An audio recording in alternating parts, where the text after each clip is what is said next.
Listo, perfecto. Bueno, estamos nuevamente en directo. Otra vez, buenos días, buenas tardes y buenas noches con todos nuestros espectadores, a los que nos verán después igual en la grabación de este querido podcast Entre Voces, aquí con un nuevo capítulo, pues y unos invitados especiales, ya los vamos a presentar. Bueno, a mí ya me conoces, mi nombre es Derek. Uriel, y aquí tenemos junto a nosotros al psicólogo Ariel Constante y a la trabajadora social Susana Martínez, ¿sí? Preséntense un poquito para que nuestra gran audiencia les conozca, por favor. Perfecto, bueno, mi nombre es Ariel Constante, soy psicólogo clínico, yo trabajo desde lo que es el psicoanálisis y bueno, el último tiempo he dedicado a trabajar con todo lo que tiene que ver con adicciones, ¿no? Creo que al final gran parte de mi trabajo ha sido recuperar la voz de aquellos que muchas veces son callados por estigmatización. Así que esto es a lo que me he dedicado todo este tiempo. Genial. ¿Tú? Bueno, y mi nombre es Susana Martínez, estoy muy contenta de estar aquí compartiendo con ustedes. Trabajo desde un enfoque sistémico justamente para poder abordar los diferentes contextos que influyen y construyen situaciones específicas.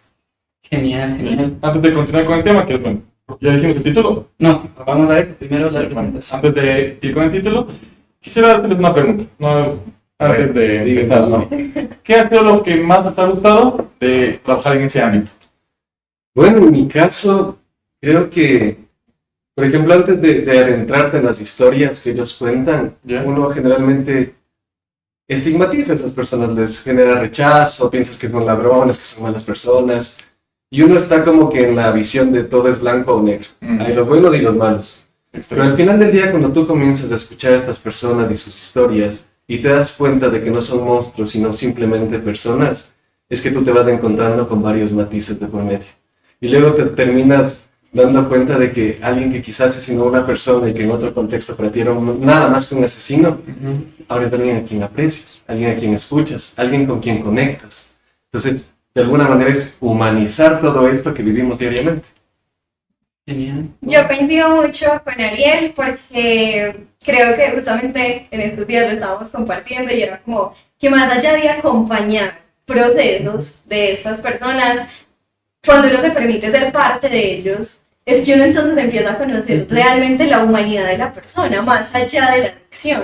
Entonces, ser parte de esos procesos, permitirse ser parte, no solamente acompañarlos, no solamente orientarlos, no solamente ser la o el profesional, sino ser parte de esos procesos. Creo que eso es lo que yo más me llevo de esta experiencia trabajando aquí.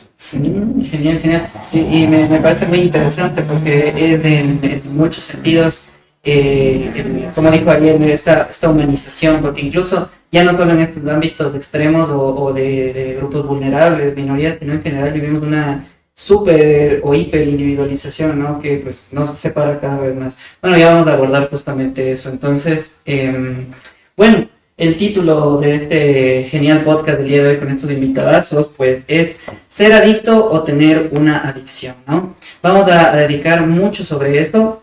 Sí, Esteban saluda a todos, nos dice que es un excelente tema el que se va a topar hoy.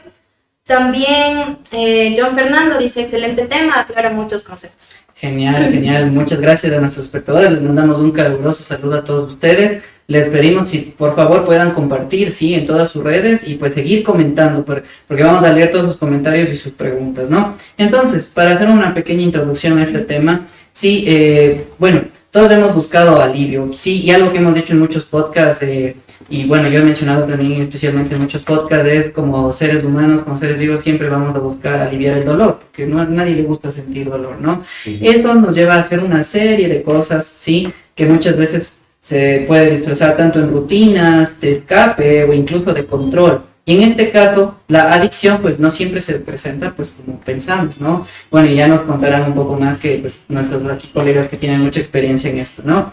Y pues bueno, ya como decimos, no solo es una sustancia, no solo es un hábito, sino es de esta forma de lidiar con esto que nos provoca dolor.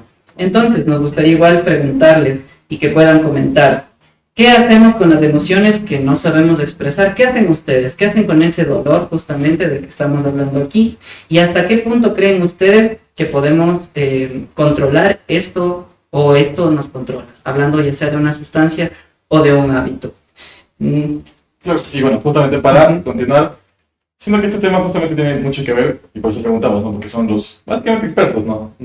muchas veces, claro, uno puede leer, uno puede estudiar, pero al final cuando tú compartes, cuando te das el tiempo de conocer, no solo como mencionaba, no solo acompañar y justamente técnicas y todo eso, también te das cuenta de muchas cosas más. Y ahí la pregunta también sería para ustedes, en plan de, ¿qué tanto importaría esto emocional en esas situaciones? ¿Qué tanto importó e importa ahora? Perfecto. O sea, en ese sentido, a mí me gusta trabajar desde la misma palabra adicción, Ujú. ¿no? Como psicoanalista uno siempre se enfoca en los significantes, es decir, en las palabras. Ujú. Y la palabra misma ya nos da una pista de cómo funciona todo esto. Si uno separa la palabra y pone a, que tiene que ver con un prefijo que significa sin, Ujú. como en la época de COVID, ¿no? El asintomático, que no Claro. tenía síntomas, y dicción, que tiene que ver con palabra, como diccionario. Entonces, básicamente lo que nos demuestra esto es, nos habla de alguien que no tiene voz, que se quedó sin palabras, que todo aquello que no puede poner en palabras o contarle a alguien, habla a través de su consumo. Y ahí es cuando a mí me gusta no quedarme solo como el experto, Ujú. sino que como yo les digo a mis pacientes, los expertos en su historia es usted, y yo me dejo enseñar. Ujú. Y cuando me he dejado enseñar me he dado cuenta de que, por ejemplo, para poner más clara la adicción o el quedar sin voz, Ajá. podemos encontrarnos con... ¿Quién no ha conocido ese pana que todo el tiempo busca estar high? Ya. ¿Ya? Entonces la palabra high significa altura, pero al mismo tiempo lo utilizamos como una forma de mencionar que estamos drogados. Ya estoy high. Ujú. Entonces, ahí él está metaforizando eso que no puede decir. Claro. Él necesita estar high porque precisamente no se siente a la altura de las expectativas de su propia vida, por ejemplo. Ujú. Y si yo únicamente rechazo esto y hago como, pues perfecto, vamos a trabajar en todo lo posible para que usted deje de drogarse, pierdo la oportunidad de escuchar qué hay detrás de eso. Porque si se repite es porque algo tiene que decir respecto a lo que él está viviendo. Entonces, desde ese enfoque es dejarse enseñar, escuchar y ver qué es lo que realmente puede poner en palabras para que no hable a través del consumo. No sé qué nos puede decir Susi. Sí, por A favor. mí me parece fundamental lo que ustedes estaban diciendo, porque justamente de eso se trata la adicción.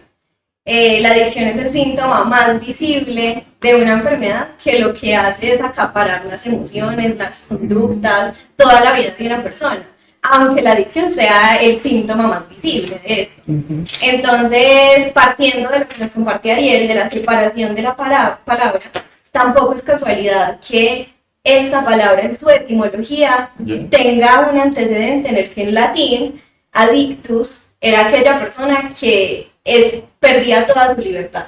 Era como un sinónimo de entrega total, de esclavo, exacto. Entonces eso es justamente lo que pasa, o sea, no es una casualidad que ahora consideremos un adicto a alguien que se entrega totalmente a la droga, con la pérdida de libertad, o sea, la relación tan estrecha que hay aquí con la pérdida de libertad. Porque eso es lo que le pasa a una persona cuando se acapara totalmente por una sustancia, y es que pierde toda su libertad en sus pensamientos, en sus horarios, en su conducta, incluso en sus emociones. Wow, me parece súper interesante. Creo que hay una pregunta. Lili Gómez, primero un saludo ahí y Ujú. comentario, humanizar el problema, muy admirable.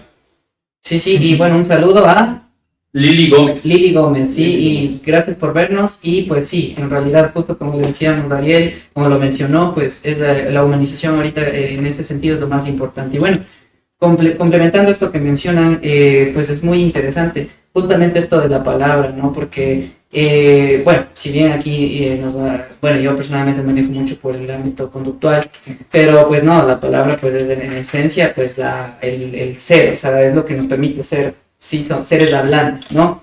Entonces, pues eso justamente nos conduce a pues toda esta serie de significados, redes de significados, etcétera, que es muy relevante. Y no sabía, por ejemplo, esto, que adictus era sinónimo, o sea, como significaba esclavitud, no esclavo. Entonces me parece súper interesante en referencia pues a cómo se lo usa, ¿no? La palabra actualmente y todo lo que está detrás de eso, ¿no? Incluso como lo que mencionó Ariel en cuanto a todo lo que está detrás de, y como complementando con lo que dijo Susana, la adicción ya siendo como incluso un síntoma de todo eso que le está sucediendo a la persona, ¿no? Ya, ahí también tengo, bueno, ahorita que hablan de eso de la profundización, bueno, ahorita que hablan eso de la profundización, bueno, me imagino que, bueno, también pregunto, ¿no? Que si nos hace falta saber, un poco el trabajo es realmente en un centro, Porque bueno, también se ha sabido, y más que nada bueno, en Ecuador, en países así, Latinoamérica, que normalmente estos centros que se dedican a veces, no es que sea siempre, no se puede ser absolutista, pero sí son un poco, ¿cómo sería la palabra? Negligentes, ¿no? Negligentes creo que se puede quedar corto, incluso. No, sí, diría, pero no sé si puedo decir. Sí, sí. No, sí.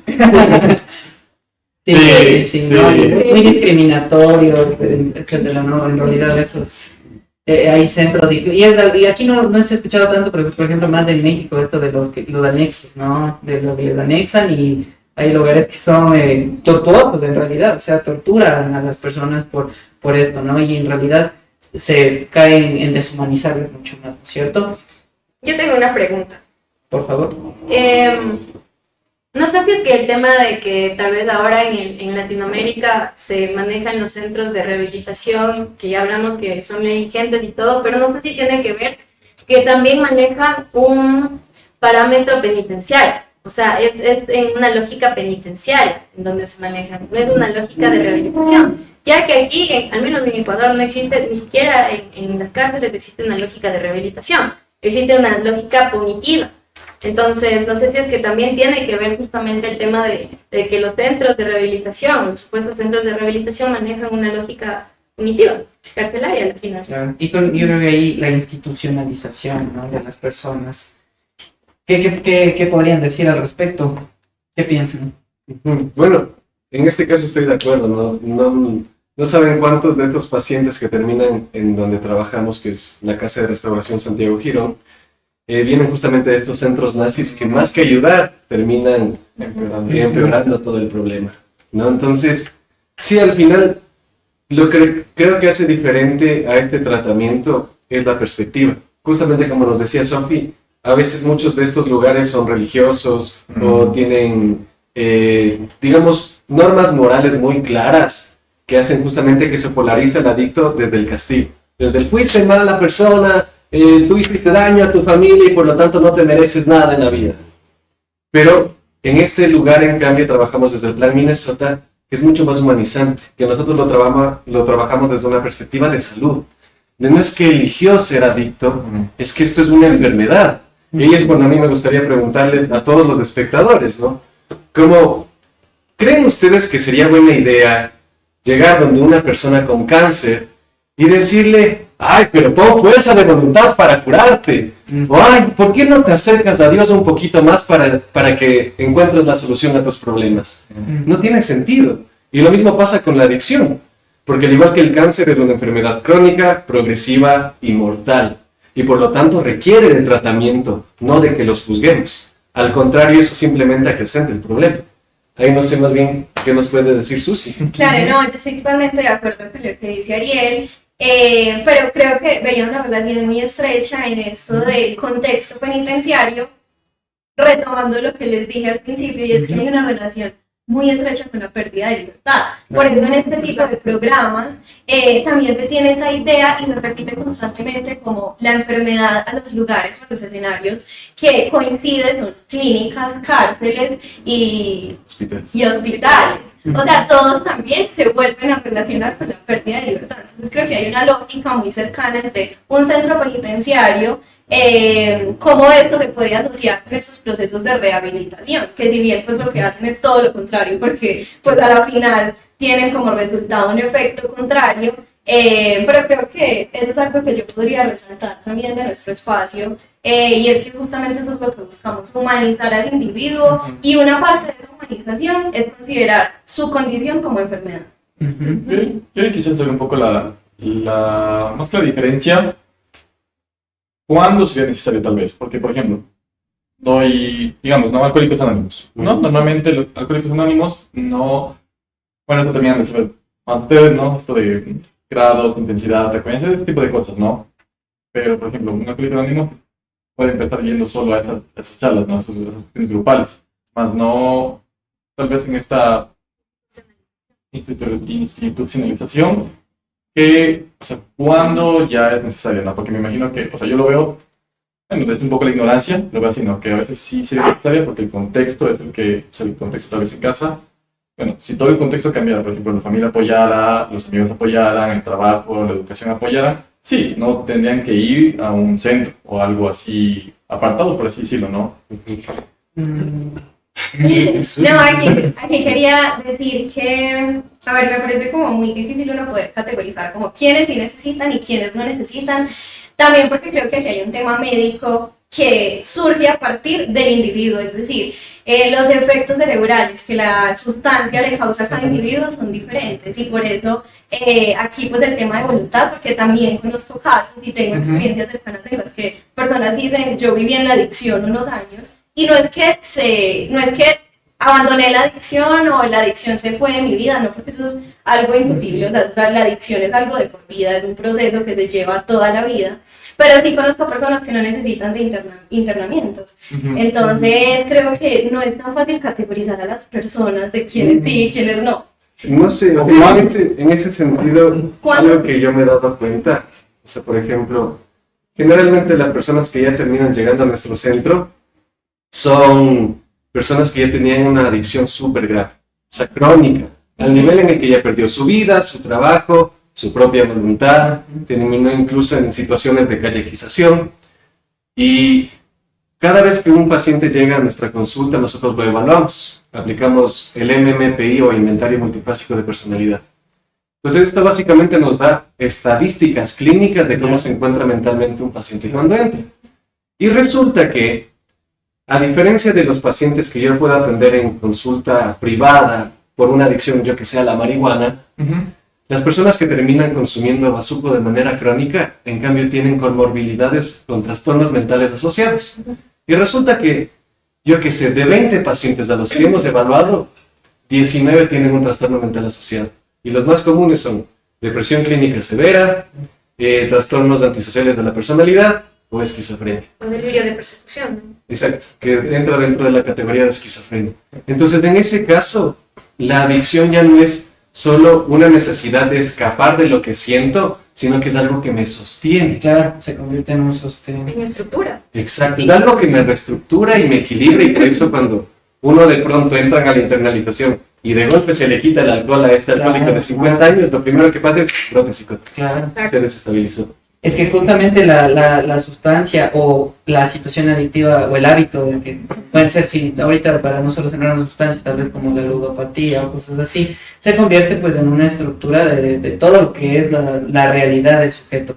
Antes de, igual me gustaría complementar porque me parece muy importante y muy interesante esto de nuevamente la institucionalización y lo que mencionó Ariel en cuanto a cómo la comunidad, porque como dijo Susi también, y esto no es fácil categorizar, porque son muchas cosas.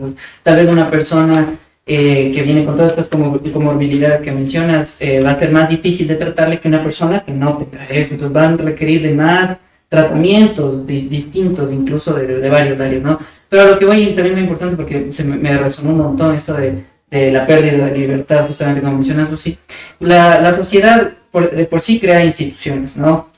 Y todas estas personas, de alguna u otra manera, al no encajar en estas instituciones, ¿no? La sociedad que busca de alguna manera institucionalizarles y quitarles de esa libertad, separarles justamente. Entonces, no, ahí eso me parece igual súper interesante. Y también igual tengo una pregunta que me gustaría hacerles, pero creo que hay una pregunta también. Hay un comentario y una pregunta. John Fer Martínez dice: Ariel y Susana, los felicito porque se nota que dominan y les apasiona este tema, y sobre todo tener este concepto de adicción como un problema patológico que puede sucederle a cualquier persona. Eso como comentario. Gracias. La pregunta de Lili Gómez: ¿cuál es el papel de la familia en el proceso? Ahí está. Y bueno, incluso es uno de los temas que queremos adentrarnos, y con eso podríamos adentrarnos, porque uno de los temas que se propuso en conjunto fue la sobreprotección como un reforzador de la adicción también, ¿no? Aquí puede entrar la comunidad, la familia. ¿Qué opinan? Yo quiero mencionar algo antes de entrar a la familia. Y es lo que usted estaba diciendo, que me parece importantísimo, porque esta relación tan compleja y tan paradójica que se crea entre la adicción y la sociedad.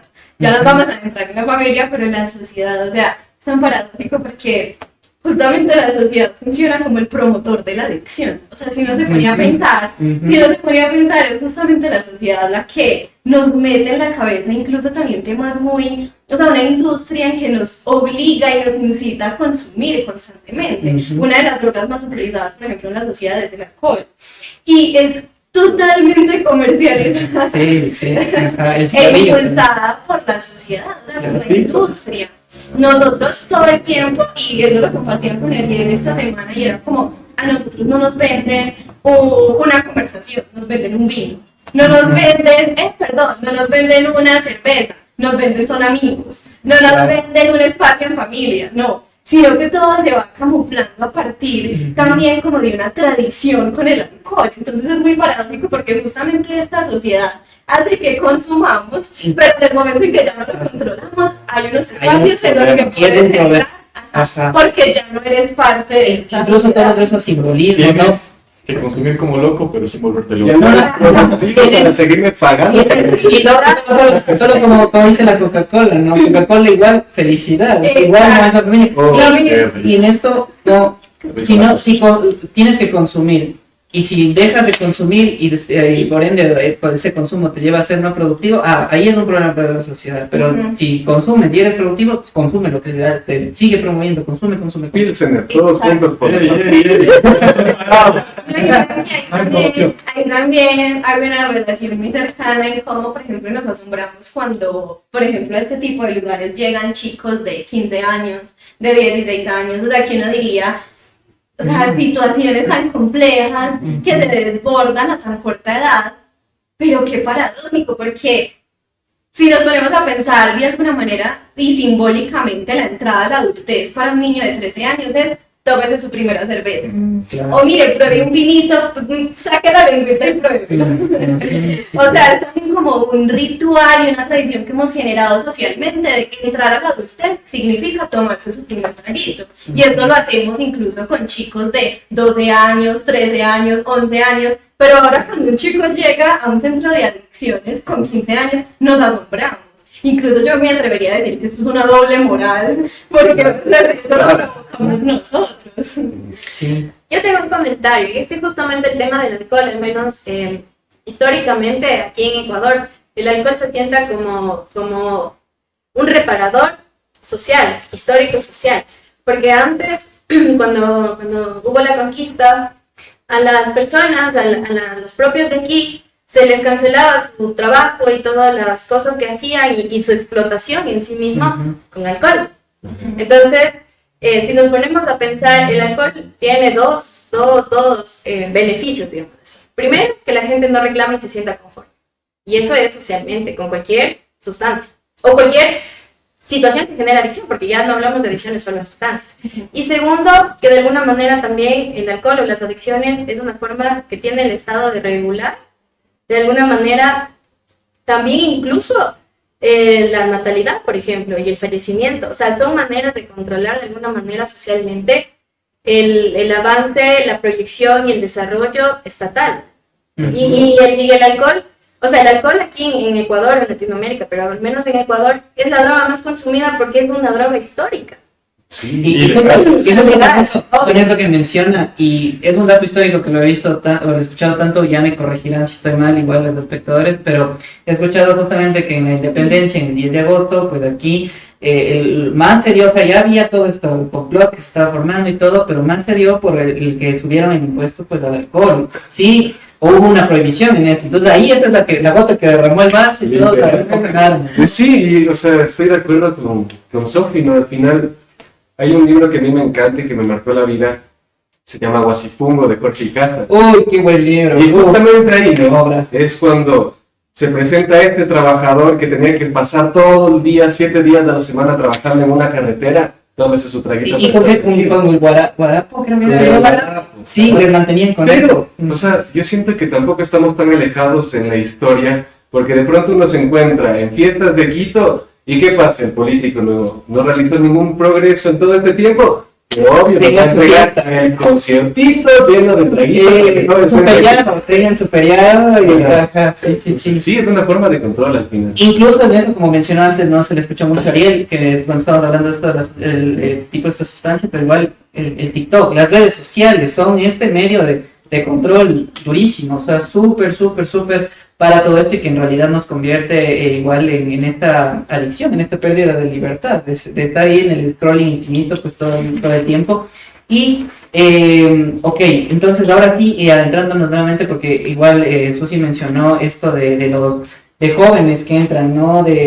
Muchas veces llegan, ¿no? Ya con adicciones a su centro, con estos problemas. Y bueno, aquí también justo en cómo la familia, y a mí igual ahí me gustaría dar un comentario en extra justamente en cuanto a cómo la comunidad y cómo como sociedad, que, bueno, ya puedo decir también lo que pienso de ello, pero igual plantearlo como pregunta, ¿qué orilla a una familia, y en este caso a sus individuos, pues a caer en adicciones justamente?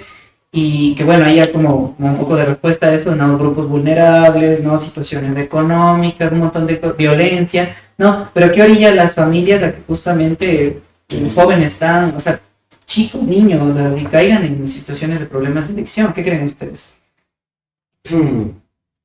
Bueno, creo que antes de acotar ahí, porque las respuestas serán distintas, como creo que lo que nos hace tan buen equipo a mí y a Susana, es que ella lo ve desde una perspectiva mucho más amplia en cuanto a lo social, a todo lo que nos permea como individuos, mientras que yo puedo complementarlo desde el lugar de ese hijo que, por ejemplo, tiene 2 padres, y me limito justamente a eso.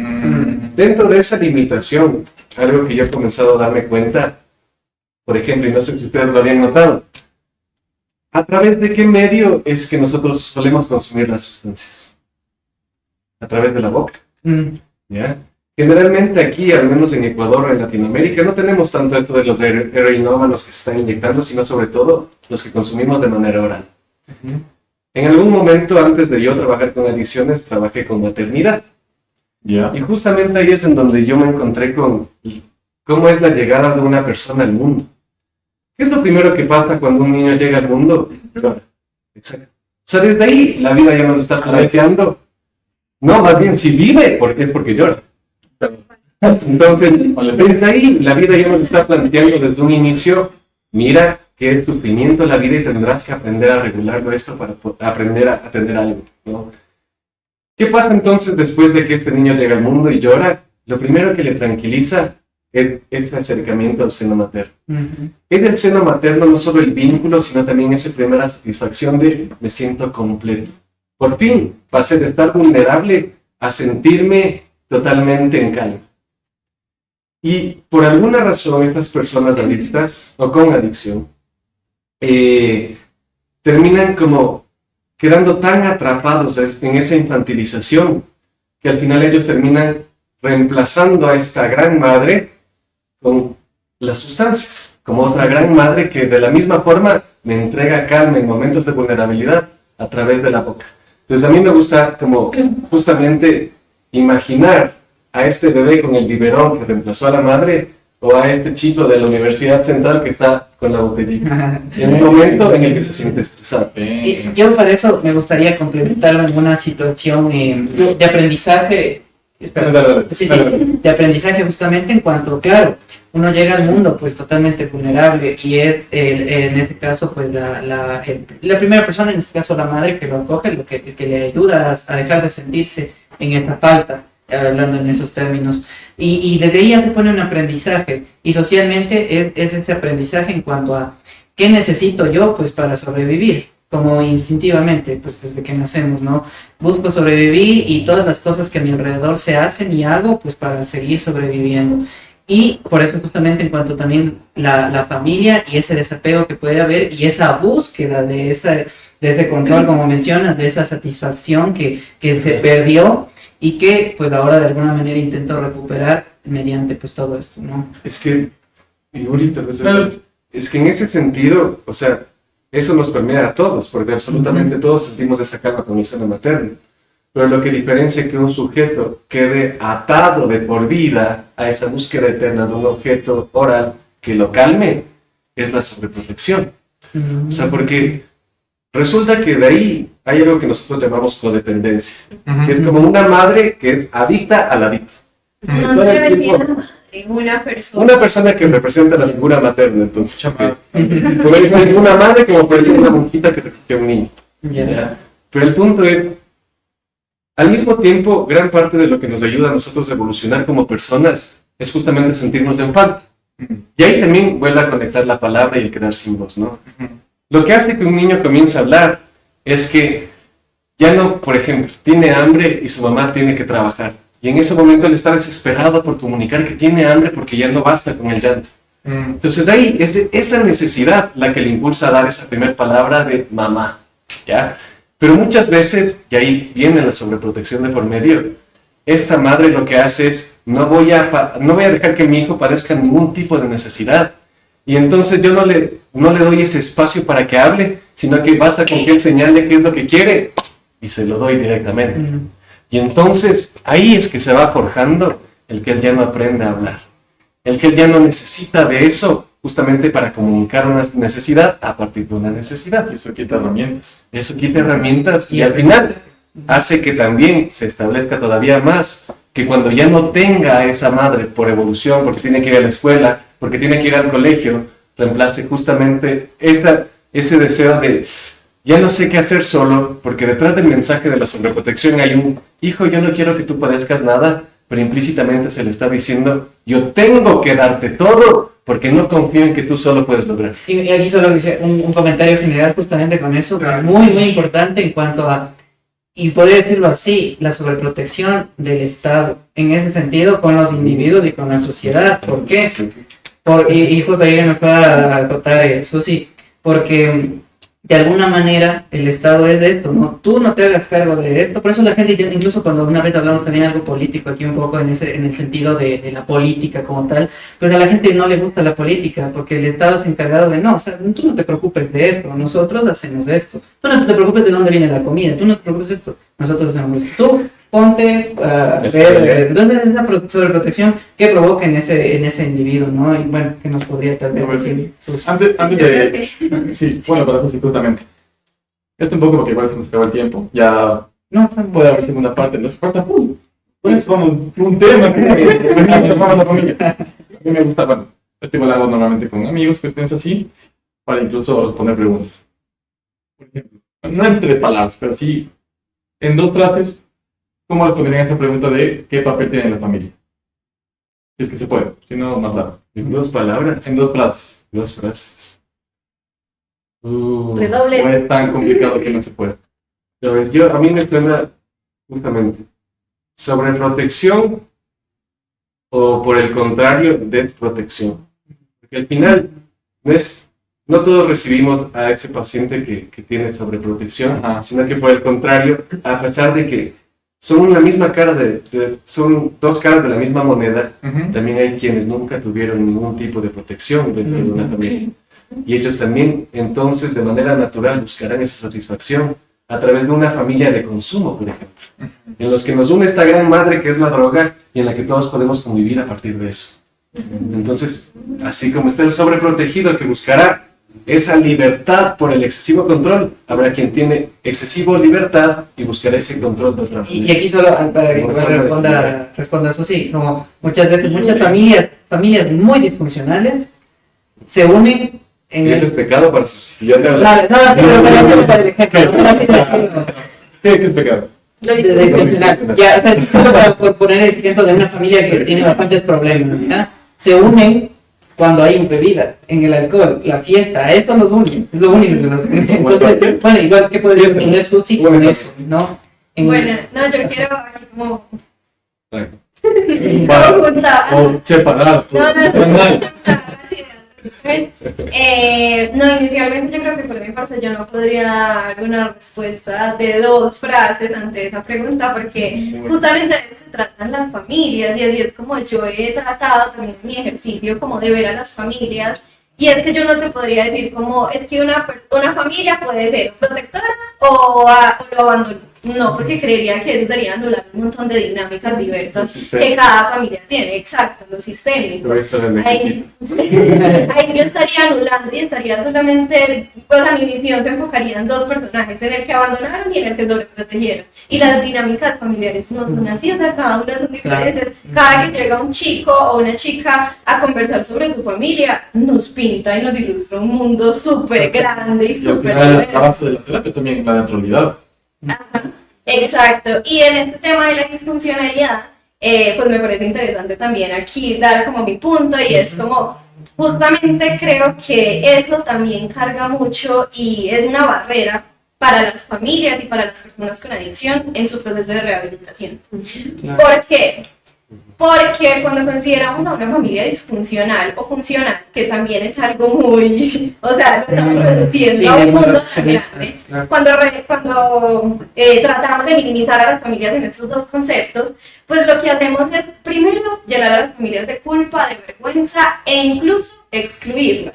Porque cuando les decimos tienen una familia disfuncional, de alguna manera lo que estamos queriendo decir es quienes se acoplan al molde de familia funcional, que ese molde primero viene de una idea muy religiosa, que es la familia sagrada de mamá, papá e hijos, y segundo, pues es una familia muy perfecta, o sea, es una familia de buena comunicación, no sé Que no tenga qué. problemas. Exacto.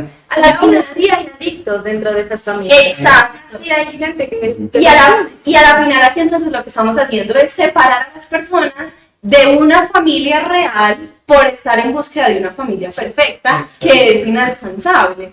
Entonces lo que hacemos es que en esos procesos de rehabilitación las familias lo que hacen es llenarse de culpas. Mi familia es disfuncional, le pegué a mi hijo, le grité a mi hijo, lo abandoné y eso lo que hace es parar a la familia. Eso no le está permitiendo que la familia se transforme. Eso lo que hace es, usted es disfuncional, cometió este error, este es el resultado, váyase porque no sirvió a su familia. Creo que esa es una manera incluso de violencia simbólica hacia las Y en familias. ese sentido, igual, incluso pues tanto y con familias como el individuo, pues el Estado, ¿no? Las personas, como lo normal y lo anormal, ¿no? Entonces, si tú no te acoplas de todo esto que necesitamos para que produzcas, pues no sirves y es tu culpa. Y eso es incluso algo que mucho, pues si las cosas están como están, es tu culpa. Exacto, y es lo que dijo Ariel al principio. Una de las riquezas de estos escenarios es ver los matices que hay en esto. Claro. No es ni blanco ni negro, Pero funcional, disfuncional. También al Bueno, mismo tiempo, Sí, creo que uno peca también de eso. Porque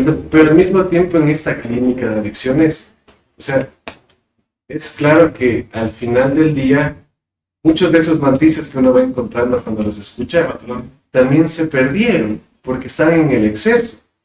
Y ahí es cuando también hay que entender, sí, porque para mí también es importante rescatar esto de el extremo, porque es muy fácil pensar en que el extremo de no darle nada a tu hijo puede ser perjudicial, pero muchas veces es muy difícil también darte cuenta de que el exceso de amor también puede ser perjudicial para ese niño.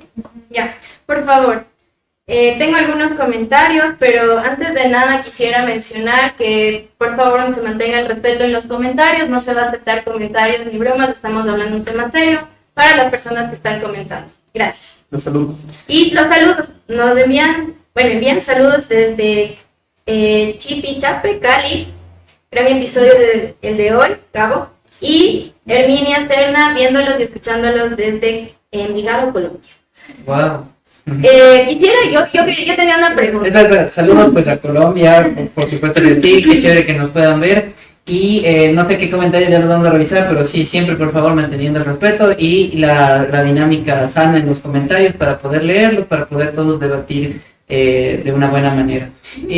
Antes de que esto comentario, solamente quería complementar con esto que dijo Susi, porque me parece muy interesante, justamente en cuanto a esto de y lo que dijo Ariel también, esto de los extremos, en cuanto a qué es lo que la sociedad, nuevamente, en búsqueda de ese control, nos enseña: el exceso de todo, ¿no? El exceso, esa búsqueda constante de satisfacción. Y esto, pues, a que muchas cosas nos orilla, que nos puede conectar incluso, pues, con este tema de, pues, del inhibidor, la droga, o no solo la droga, sino, pues, todo la adicción como ese inhibidor de las emociones, como lo planteamos al inicio, ¿no? Ahora sí, por favor, ¿cuál es el comentario? Bueno, no es el tema de la parte de la familia, sino que yo me quedé un poquito con lo que decía Ariel. Y es que entonces en el llanto, en la voz, en el que no expreso, pero me da, quizá ahí también se esté hablando entonces de un tema de deseo. Que tal vez en el ser adicto no se está jugando ese deseo individual, ese deseo de persona, porque no existió, o mejor dicho, no se estructuró de forma adecuada, saludable, un ser deseante. ¿Y quién es un ser deseante? Aquel que acepta su falta, ¿ya? Entonces, obviamente, no va a existir deseo si es que tú te sientes todo el tiempo satisfecho, todo el tiempo lleno. Entonces, a mí me surge más que todo como esta hipótesis, ¿no? De que tal vez en este tema del ser adicto, y por ende, el adicto se le quita esa posibilidad del ser porque no existe un deseo genuino, individual, personal y básicamente humano. Eso como mi punto. Dos cosas ahí. Bueno, no sé si... Bueno, puede ser porque bueno, también tenemos audiencia que no son psicólogos, ¿no? Y puede ser que algunos seamos un poco técnicos, ¿no? A ver si, bueno, invitaría un poco también a intentar, no sé si le explicara a un amigo que no sabe de la materia. En ese sentido estoy de acuerdo con Sofi, quizá algo que a mí me gusta, yo soy muy visual, entonces me gusta ver ejemplos de cómo podría mirar, ¿no? Para entender. Entonces es básicamente como cuando nosotros nacemos y nos separamos de esa madre, es ese vacío de que pasé de estar totalmente unido a alguien, lo que me impulsará una vez que yo nazco a buscar otra vez esa unión en la vida, con un trabajo, con una pareja, con una familia. Entonces es a partir de esa falta, de lo que perdí, qué es lo que puedo buscar ganar justamente. Entonces quizá hay de manera simple lo que nos planteaba Sofi. Claro. Y quizá igual en otros aspectos o palabras, quizá por así decirlo, igual siempre yo personalmente en este cuenta, tener en cuenta este aprendizaje, como dije antes, de supervivencia y de evolutivo, ¿no? Que al fin y al cabo, pues como seres sociales buscamos pues esa unión siempre, ¿no? Y en este caso, pues la madre, y en ese núcleo, ¿qué es lo que vamos aprendiendo? Recordando, y me meto siempre mucho en lo social, la familia pues como esa institución pues de la sociedad, en cuanto pues va a replicar todos esos aprendizajes que la sociedad del momento contemporánea pues necesite, ¿no? Porque sabemos, incluso en eso de las familias mismo, pues la familia de ahora no es la familia que ha habido siempre, sino esa familia ha ido cambiando de acuerdo a las necesidades sociales, de acuerdo a la industrialización y todo eso, ¿no? Pero, bueno, antes de pasar, porque sí me gustaría que ya podamos pasar al tema de las emociones, que igual es algo que lo hemos topado de alguna manera, porque pues lo hemos hablado en general igual. No sé, algo más que tengan que decir al respecto en cuanto a las familias o justamente pues... Me gustaría conocer la forma de concebir las familias, el tema de esto de no la disfuncionalidad, no la funcionalidad, sino más bien el conocer a las familias. No sé si podemos abordar desde ahí el tema. Sobre todo respondiendo también a la pregunta, ¿no?, que nos hizo Lili Gómez hace un ratito, ¿cuál es el papel de la familia dentro de todo esto? Yo creo que aquí hay algo fundamental, y es que cuando conversamos justamente yo reafirmo que esto es una situación y estamos en un escenario muy diverso, porque Ariel, por ejemplo, nos lo plantea desde el nacimiento de ese niño y la protección de ese niño, pero ahora yo me pongo en el papel y en el rol de una madre. Y es aquí entonces cuando surge la enfermedad, no solamente como adicción, sino también como codependencia. Entonces la enfermedad se vuelve como algo bilateral que también tiene consecuencias en la madre. Entonces, bueno, me refiero a la madre, aunque en sí es como a la figura de mujer, aunque en la mayoría de los casos sí suele ser con las madres, y es que aquí ocurre algo que la sociedad también tiene mucha implicación, porque no es casualidad tampoco que la madre sienta esa responsabilidad de proteger a ese hijo y de entregarle todo. O sea, eso no surge de manera espontánea. También hay una exigencia social e incluso religiosa en el que la mujer, y más que todo la madre, pero en el que la mujer es figura de protección, cuidado, de entrega, incluso de perdón. Por eso para un padre puede también haber una codependencia, porque esto no es asunto solamente de las mujeres, para los hombres también hay codependencia, pero esa codependencia se puede evidenciar más con una soy proveedor económico, te pago todo el tratamiento, te doy todo, pero emocionalmente me desvinculo. Aquí también hay una implicación social de por qué el hombre no se vincula emocionalmente, pero la mamá entrega todo. Entrega su tiempo, sus emociones, sus cuidados, entrega todo a ese hijo adicto que la necesita. Pero más allá de, claro, un vínculo muy fuerte entre la maternidad, entre fui yo quien lo tuve, es mi sangre, claro, pero también hay unas exigencias sociales que hacen que la mujer actúe de esa manera y se tenga que entregar por completo a ese ser que la necesita y que sin ella no puede superar esta situación. Entonces la mujer y la mamá en la mayoría de los casos también desarrolla la enfermedad de la codependencia, que es igual de grave que la adicción. Por eso es que en estos tratamientos, o sea, al final, no solo nos encargamos de rehabilitar a este paciente y habilitarle también el hecho de una cura mucho más grande, sino que lo que me parece increíble de estos procesos es que no solo él recupera su vida, sino toda la familia. Y muchas de estas madres, esposas, hijas de estas personas con adicción que terminan siendo atendidas por mí, también sufren esto de él era todo el problema en la casa porque con su adicción trajo un montón de problemas a nosotros. Es el chivo expiatorio. Es el chivo de todas las expiatorio. familias. Y de pronto, en el momento en el que él se ve internado, entran en una angustia total de ¿y ahora a quién culpo? Y ahora que yo ya no tengo a quién culpar por mis problemas, no me toca de otra que hacerme cargo de los míos. Y por eso terminan llegando a consulta. Claro. Wow. Y justamente, ¿no? Y como no solo incluso entiendo que no debe ser ese trabajo solo con la persona, sino debe ser un trabajo con todos, ¿no es cierto? El contexto, eso siempre es muy importante.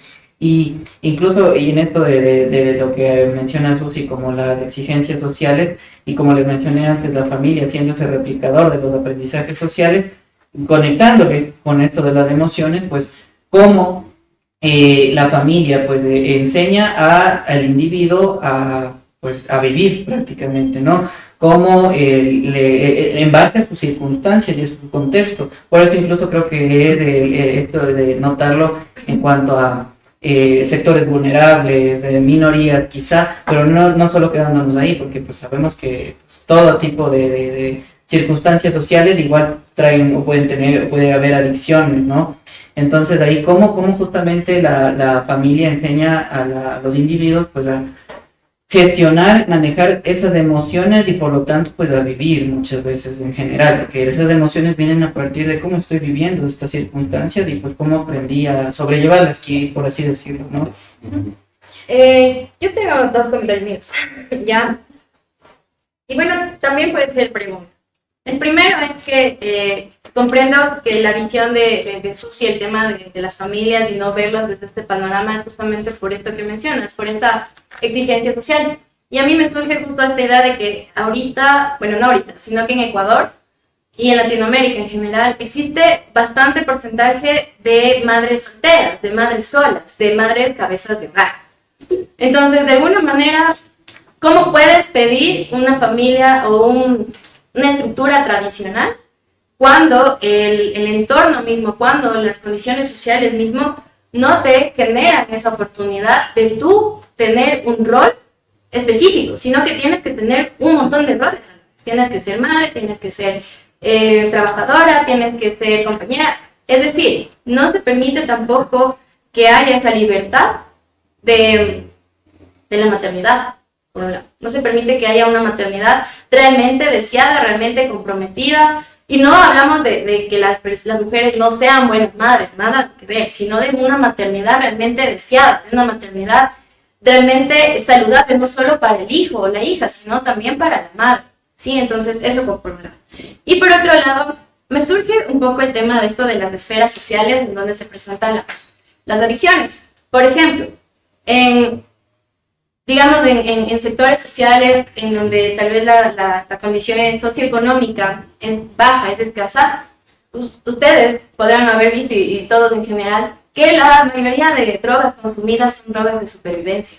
Mientras van ascendiendo las esferas, mientras van mejorando las condiciones socioeconómicas, las drogas que se consumen, las sustancias que se consumen no son un tema de supervivencia. Algunas sí, pero son un tema más bien como de libertad, búsqueda de otras cosas. Obviamente hay vacío, sí, pero ¿a qué voy? No es lo mismo una adicción de los niños, de yo qué sé, de la cantera en San Juan, que tienen adicción a los, ¿cómo se llaman estos? Al cemento de contacto, a todos estos tóxicos, los inhalantes, que una persona, yo qué sé, que ya sea adulta y que tenga recursos y que tenga adicción a la cocaína, por ejemplo, ¿ya? ¿Por qué? Porque obviamente, aparte de las condiciones sociales, es el tema de lo que viene a estructurar la sustancia en tu vida. En los niños es un tema de supervivencia, porque está demostrado que los niños que consumen inhalantes son justamente para no sentir hambre, no sentir frío, no sentir miedo, no sentir nada, porque son niños la mayoría en catequización. Entonces, en cambio, tal vez en el otro lado, donde esta persona que consume cocaína y tiene un problema, un consumo problemático de cocaína, no va a representar un tema de supervivencia. Entonces, también ahí no solamente son los recursos internos, sino también como la parte del Estado, como un gran padre, ¿no? Puede proveer a unos y a otros no. Puede satanizar a unos y a otros no, ¿no? Porque, por ejemplo, en las esferas grandes se sataniza obviamente el consumo, sí, pero no es como, por ejemplo, cuando hay consumo de pasta base, no hay como consumo de inhalantes, no hay consumo de heroína. Entonces es como también esa doble moral, pero incluso esa doble moral hasta en la misma sustancia. O sea, y ya sabemos que la sustancia no es el problema, sino el comportamiento y todo lo que viene detrás, lo sabemos. Pero a la final, cada sustancia viene a complementar algo diferente en la persona. No todas las sustancias actúan de la misma manera. Y justamente con eso, como les mencioné igual antes, ¿no? Como lo que busca el Estado, en base a qué control, ¿no? Ustedes no me producen, entonces, y a ustedes sí. Entonces, bueno, en cuanto nuevamente en esto de las emociones, no sé si... Entonces, ¿qué? el adicto tiene una adicción. Ya, bueno, sí, respondiendo el título. A ver, adicto a tener una ¿qué adicción. opinan? ¿Qué O dicen? sea, bueno, justamente, ya que ustedes pusieron ese título, estuvimos hablando estos días con Susana al respecto, ¿no? Ya.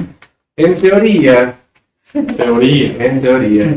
yo creería que parecería mucho más humanizante llamar a alguien una persona con adicción, justamente porque no es lo mismo ser un adicto como plantear que eso es lo único que eres, a que tienes algo al igual que muchas otras cosas.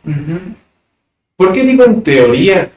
Porque cuando uno va a la práctica y a la clínica y a las personas que están en recuperación, justamente si uno le quita el ser adicto, entonces le deja un vacío tan grande con el que no puede conectar con otras cosas. Y precisamente por qué funciona el tratamiento, por ejemplo, como Narcóticos Anónimos. Porque más allá de los prejuicios y más allá de que muchas veces es mal interpretado y mal usado en países como Ecuador, hay millones de personas que se han rehabilitado con ese programa. ¿Y por qué funciona? Porque al final paso de ser un adicto en donde soy totalmente rechazado y me avergüenzo de considerarme a mí mismo adicto, a resignificándolo siendo un adicto en recuperación. Y tú escuchas a un adicto en recuperación y ya no tiene esa vergüenza de yo no tengo ningún problema, sino al contrario, él va con esa responsabilidad y ese poder que volvió a encontrar en su vida de decir, soy un adicto en recuperación. Y al mismo tiempo, cuando uno va, por ejemplo, a estas reuniones de Narcóticos Anónimos, ellos reemplazan también el consumo de alcohol con un cafecito en el que todos están conversando. Entonces la cuestión no es simplemente quitarles de estas formas que tienen para vincularse con todos, sino al contrario, darles un plus para que esto no les signifique la muerte, sino al contrario, les dé vida. Entonces, ser adicto implica esa responsabilidad y esa resignificación, y por eso para mí, más lo que cuenta es la forma en la que esa persona quiere denominarse, y muchos de ellos se autodenominan adictos. Claro. Yo Precisamente por aquí eso. quiero resaltar algo y es que me parece importante reconocer el contexto. ¿Por qué? Porque ante, por ejemplo, escenarios como la discapacidad, me parece importantísimo decir persona con discapacidad, porque le estoy atribuyendo a que hay un montón de factores a su alrededor que hacen o que impiden el relacionamiento con el mundo exterior. Pero en este caso coincido mucho con lo que dice Ariel y es la importancia de reconocerse como adicto. Porque cuando uno se reconoce como adicto es porque ya se derrotó a la enfermedad. Y derrotarse a la enfermedad no significa perder la guerra con la droga, no, sino entender que dentro de mí, como una analogía, como hay un lobo feroz, hambriento, que no solamente le tengo que construir una jaula para que no salga, sino que tengo que aprender a vivir con él durante toda mi vida. Entonces, cuando yo me reconozco como adicto, me estoy derrotando ante esa enfermedad que reconozco que es más grande que yo. Entonces, ahí es la importancia de cómo desde mi lenguaje yo también construyo lógicas en mi cerebro de que yo soy un adicto y no solamente me basta con una jaula, Claro. sino que tengo que convivir con ese lobo que está dentro de mí. Y es que justamente como dices esto del lenguaje, el lenguaje en esa estructura, el lenguaje estructuró esta adicción y el lenguaje tiene que desestructurar Exactamente. ¿no? Claro. Entonces sí, nosotros yo creo que igual estamos obviamente de acuerdo en esto porque el cambiar este significado de soy tal cosa, ya no solo en la adicción, sino soy, a veces ¿no? con todos los pacientes, ¿no? Soy vago, soy depresivo, soy ansioso, tengo esto, ¿no? Y si tengo esto, pues, ¿cómo lo reestructuro? Porque, como dije, un lenguaje lo estructuró de muchas maneras, con muchos aprendizajes.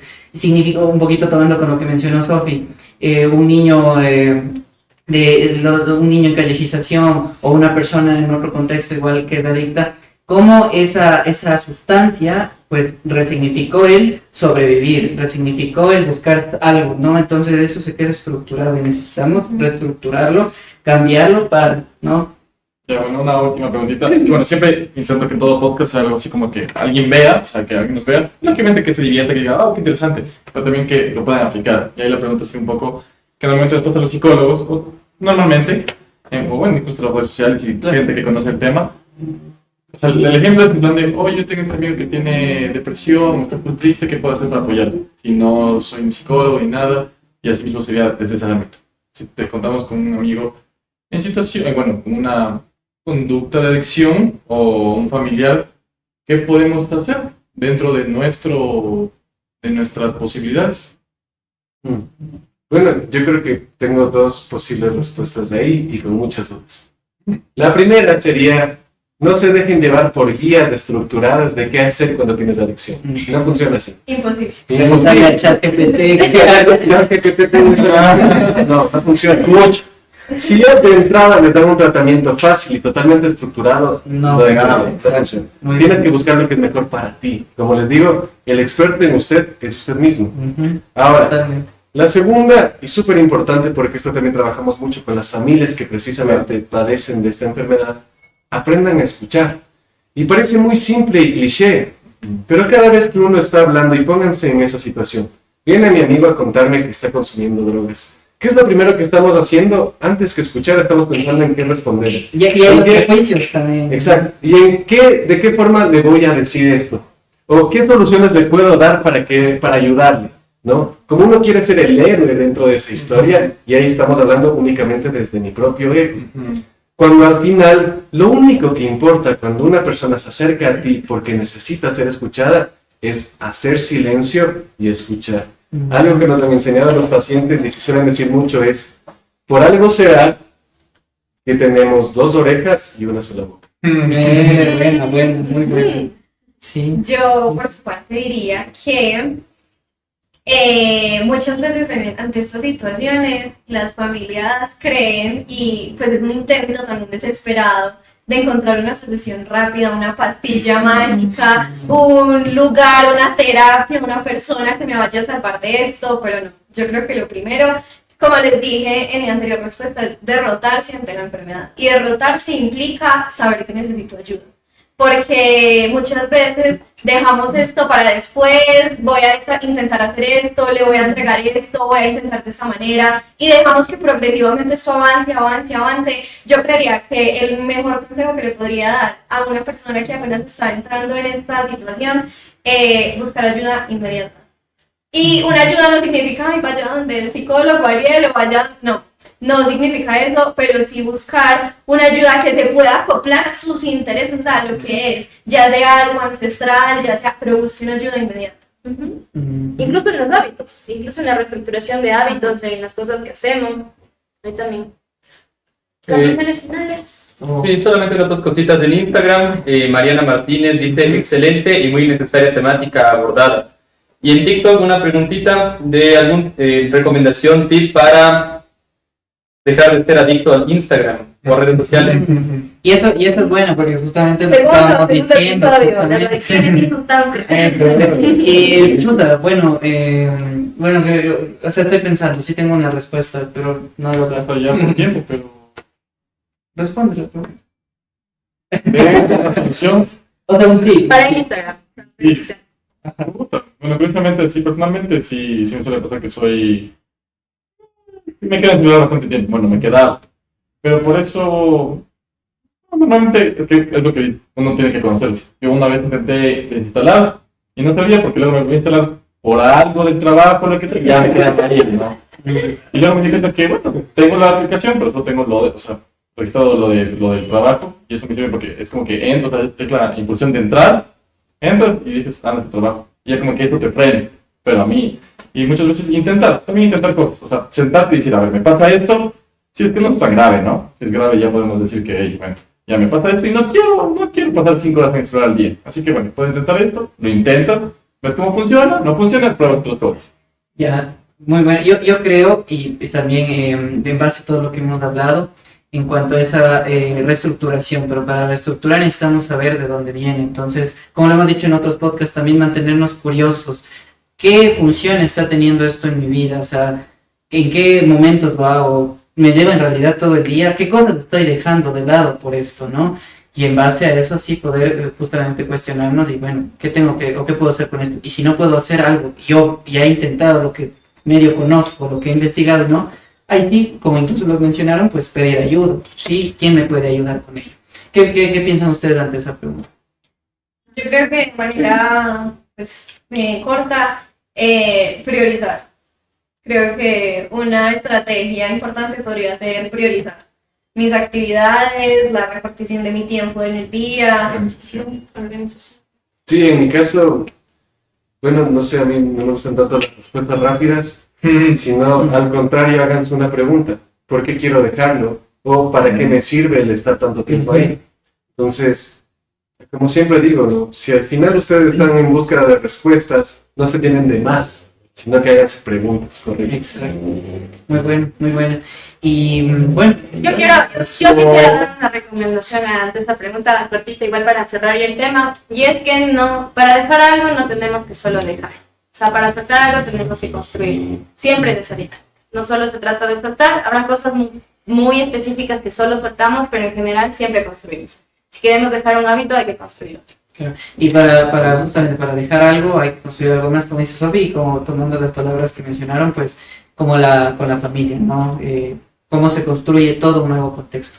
Pero bueno, hemos hablado de muchas cosas interesantes con estos invitados, de que pues, la verdad nos han dejado bastante sorprendidos y curiosos ante todas las cosas que nos han contado. Como hemos visto, también es un tema bastante complejo, como todo tema es que se le dedica tiempo a hablar, a escuchar también.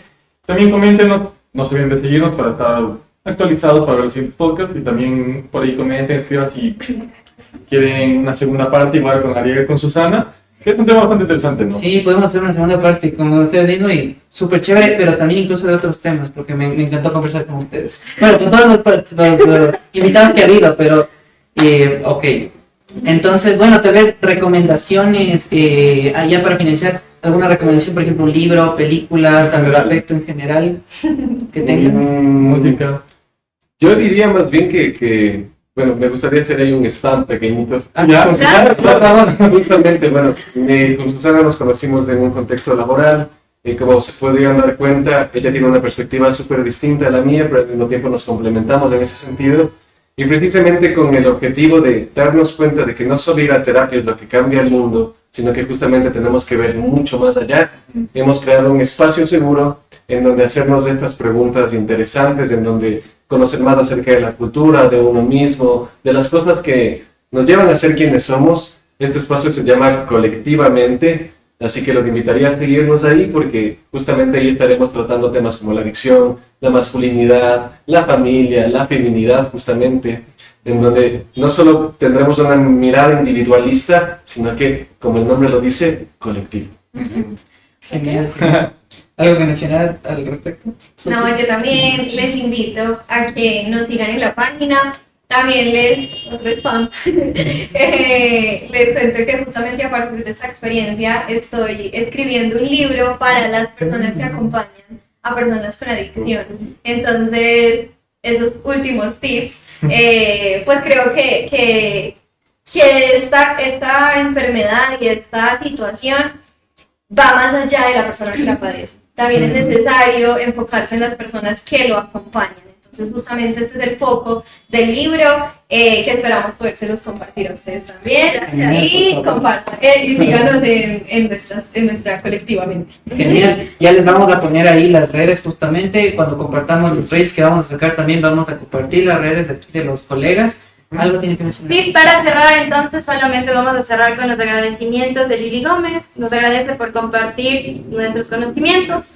Cris María 77, súper interesante, muchas gracias por compartir todos estos consejos que nos ayudan a saber manejar todas estas adicciones que de una forma u otra las personas tenemos. Felicitaciones. Genial, y muchas Gracias. gracias. Muchas gracias. Quedamos por vernos, por escuchar. Bueno, solo una última recomendación es que me quedé con lo que dijo Ariel en cuanto a lo de escuchar, siempre escuchar. Escuchen, y justamente hay una canción del Cuarteto de Nos que salió que dice El cuarto del Nico, es una muy buena canción que expresa sobre justamente una persona deprimida y que es importante escuchar.